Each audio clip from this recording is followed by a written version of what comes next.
NEET paper के बाद दोस्तों अब सीबीएसई 12th का जो रिजल्ट आया है इसमें भी गड़बड़ी पाई गई है। एक स्टूडेंट है वेदांत दोस्तों, वो अब एग्ज़ाम दिए थे और उनको दोस्तों लगा कि उनके सब्जेक्ट्स में मार्क्स कम आए हैं, इस वजह से रीवैल्यूएशन की मांग की थी दोस्तों। लेकिन इसी पर एक दूरदर्शन में काम करने वाले पत्रकार हैं अशोक श्रीवास्तव, उन्होंने उस बच्चे की दोस्तों ट्विटर आईडी का लोकेशन देखा साउथ एशिया और उस बच्चे को दोस्तों पाकिस्तानी तक कह दिया।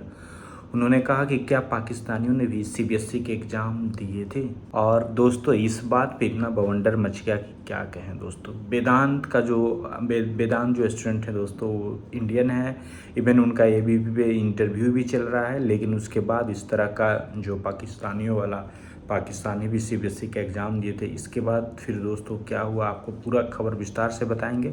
चैनल पर नए हैं तो चैनल को सब्सक्राइब कीजिएगा, सपोर्ट कीजिएगा। बता दें दोस्तों, वेदांत जो हैं दोस्तों वो स्टूडेंट 12th के हैं, उनका एग्ज़ाम आया था, उनको गड़बड़ी की आशंका लगी, उनके पेपर्स में जो मार्क्स आए थे उसमें कम आए थे, इस वजह से उन्होंने रीवैल्यूएशन की मांग की थी। उसके बाद दोस्तों ये अशोक श्रीवास्तव ने उनका फ़ोटो लगाकर, उनका जो आईडी है उसको साउथ एशिया लगाकर ट्विटर पे दोस्तों एक पोस्ट जारी किया, जिसमें उन्होंने कहा क्या पाकिस्तानियों ने भी सीबीएसई के एग्ज़ाम दिए थे, इस पर क्या। उसके बाद वेदांत ने भी दोस्तों इस चीज़ का क्लियरिटी दी कि जो उन्होंने फिजिक्स का रीवैल्यूएशन के लिए कॉपी मांगी थी वो उनका नहीं था, उनका हैंड राइटिंग नहीं मैच कर रहा है। और इसके बावजूद दोस्तों सीबीएसई वालों को देखिए, दूसरे का कॉपी किसी और को भेज दे रहे हैं, तो इतना बड़ा गड़बड़ी दोस्तों।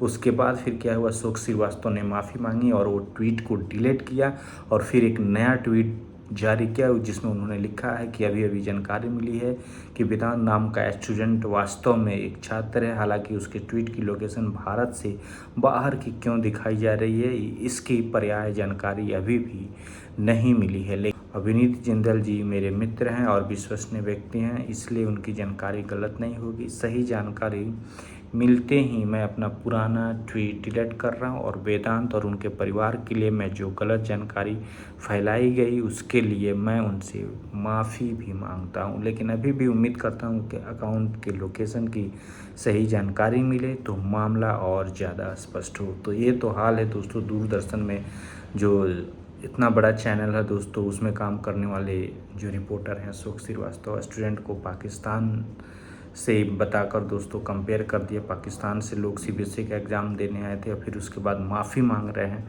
तो इस तरह से दोस्तों सीबीएसई में भी गड़बड़ी पाई गई है। और उसके बाद धर्मेंद्र प्रधान ने भी कहा है दोस्तों आईआईटी के कुछ लोग इस एग्ज़ाम को दोस्तों जांच पड़ताल करेंगे। आईआईटी मद्रास और आईआईटी कानपुर की जो विशेषज्ञ हैं वो इस एग्ज़ाम का जांच पड़ताल करेंगे और फिर देखिएगा दोस्तों, जांच पड़ताल होते रहेगा। नीट पेपर लीक हुआ, उसका फिर से दोबारा एग्ज़ाम होना है 21 जून को। इस तरह से पेपर जो हो रहे हैं आजकल उनमें गड़बड़ियाँ पाई जा रही है। तो क्या दोस्तों, क्या लग रहा है आपको, सरकार किस तरह से काम कर रही है, सिस्टम किस तरह से काम कर रही है कि इन सब चीज़ों को नहीं रोक पा रही है।